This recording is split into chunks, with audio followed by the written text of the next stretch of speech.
Requiem of a Broken Heart. Chapter 1. Stay with me tonight.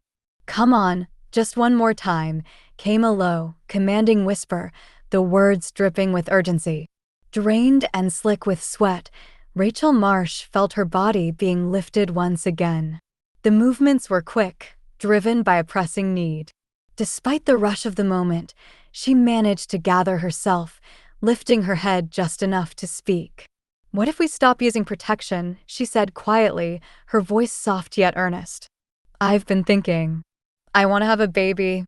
Brian White, her fiancé, froze for a split second, his expression unreadable. But the hesitation was fleeting. He leaned in, his lips brushing her ear, and replied in a cold, detached tone, "Having a child complicates everything. I'm not ready for that." Rachel bit her lip, her eyes glistening with unshed tears. "But we're getting married soon," she said, her voice trembling with emotion. "Your parents have been talking about wanting grandchildren. You can't really say it's impossible, can you?" A family with Brian was what Rachel had always dreamed of, but his cold, unyielding demeanor made her feel small and insignificant. She swallowed her emotions, nodding slowly. "All right. We'll talk about it later." Brian's expression softened slightly as if the tension between them was easing. But before he could speak, his phone rang, abruptly cutting through the fragile moment. A soft, hesitant voice came through the speaker as soon as Brian answered. "Brian, I'm so sorry to bother you so late. I tripped in the living room and hurt my foot. If you're busy, I'll just..." It was Tracy Haynes, Brian's first love. Before she could finish, Brian interrupted, his voice firm but gentle. "Hold on, I'll be there in a minute." "Oh!" "I didn't mean to interrupt you and Rachel. If this is a bad time, I can just take a taxi," Tracy replied. "No interruption," Brian reassured her, his voice soft and steady. "Don't worry about it." Rachel, overhearing the exchange, couldn't suppress the bitter laugh that bubbled up inside her. In the dimly lit bathroom, steam hung thick. Both were soaked, their bodies close, and the intimacy between them was undeniable. Everything was in place, and the mood was perfectly set. But as Rachel stood there, she realized something that struck her like a cold truth. Being favored was a privilege she would never know. It was about exceptions, about bending every rule for one person, and that person would never be her. Brian's attention, care, and love were all given to someone else, to the woman he'd always cherished, the one who would forever hold a piece of his heart. The irony of it all felt suffocating. Soon, Brian wrapped a large towel around Rachel, its soft fabric enveloping her slender frame. His hands were gentle, almost tender, as he dried her off. "I'll carry you to the bed," he said, his voice unusually soft. "You should rest." But his words felt like a bucket of cold water, dousing the warmth that had lingered between them. Rachel's heart sank. Was he leaving to see Tracy again? Rachel's hands clenched tightly, her body stiff with tension. After a long moment, something inside her snapped. She stepped forward with desperation, her mind barely catching up to her actions. Without thinking, she hugged Brian tightly, her voice soft but trembling. "Stay with me tonight. Please don't go." Brian was taken aback, his body momentarily stiffening in surprise. But the hesitation lasted only a second. He quickly regained his composure and gently stroked her hair, his voice calm but firm. "Don't be willful, Rachel. She's injured. It's not something I can ignore." "But I need you to," Rachel pleaded, her eyes red and glistening with unshed tears. She bit her lips so hard it drew blood. "Just this once. Stay with me." Brian sighed, his voice softening but still resolute. "You've always been understanding. Don't make this difficult." But tonight, Rachel didn't want to be understanding. She just wanted him to stay. "Brian," she whispered, her grip tightening as she looked up at him, desperation etched across her face. Brian shook his head, his voice turning colder. "Listen, Rachel, you need to let go." Rachel shook her head, her heart pounding, unwilling to give in. "I said, let go." Brian's expression hardened in an instant, his lips pressing into a thin line. With a firm grip, he pried her fingers open, one by one, his strength enough to make her wince in pain. Rachel's heart clenched in her chest, but she couldn't hold on any longer. She let out a soft, bitter laugh, almost mocking her vulnerability. Slowly, she released her grip, her fingers trembling from the strain, and finally, the weight of her defeat settled in. "I'll be back soon," Brian said, his tone clipped, as he turned and walked away without a second glance. "Be back soon?"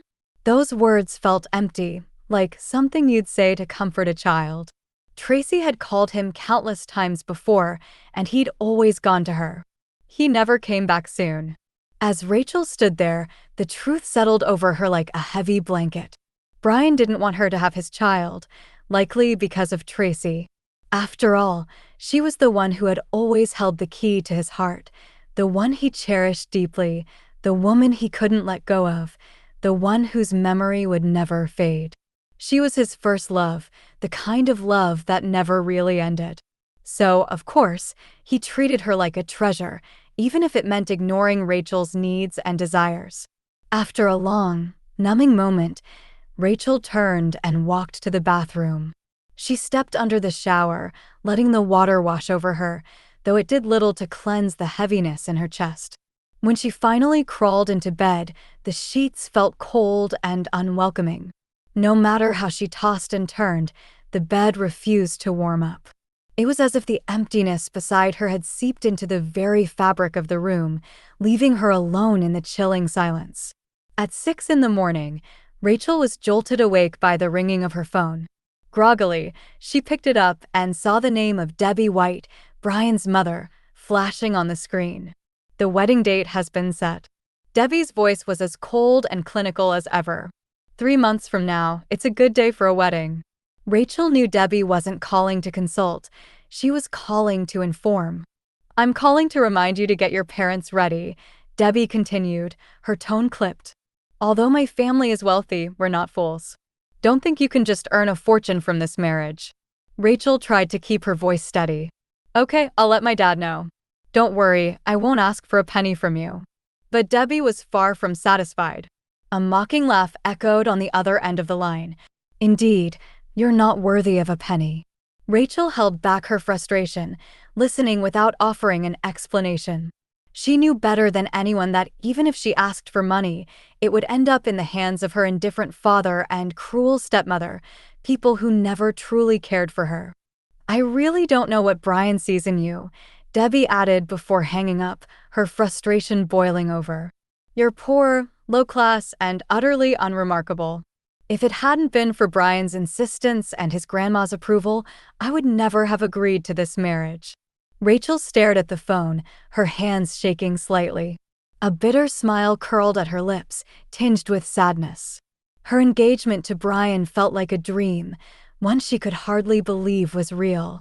Yet, marrying him was the greatest wish of her life.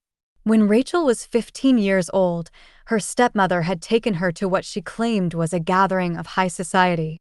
But it was all a ruse. They ended up at the White family estate. There, Rachel was pushed into the swimming pool, her stepmother's cruel setup leaving her flailing in the cold, suffocating water. Rachel had been certain she would drown. But just as despair began to take hold, a young man leapt into the pool without hesitation. He pulled her close, his strong arms carrying her to safety, saving her from the icy grip of death. When she finally opened her eyes, all she saw was his retreating figure, disappearing into the distance. The sleek black watch on his wrist was the only thing that remained in her mind. Years later, that same watch led Rachel to him. Brian White, the man who had saved her life, unknowingly became the man who captured her heart. In gratitude for the life he had given her, she gave him her heart without reservation, hoping she would marry him one day. The sound of footsteps downstairs pulled Rachel from her thoughts. A moment later, the bedroom door creaked open. Brian stood there, his eyes heavy with exhaustion, his suit wrinkled and disheveled. As Rachel watched Brian enter, her heart sank with the weight of her realization. It was clear where he had spent the night, taking care of Tracy again. He had promised to return soon, yet here he was, his clothes rumpled and his demeanor far too familiar. Rachel turned her gaze away, unwilling to look at him. But Brian, seemingly oblivious to her unease, pulled her into his arms with a firm hand. His cold lips brushed against hers, and his deep voice softened as he asked, "Are you angry?" Rachel remained silent, her face turned away. She couldn't ignore the faint scent of another woman's perfume clinging to him or the bright, unmistakable lipstick mark on his shirt.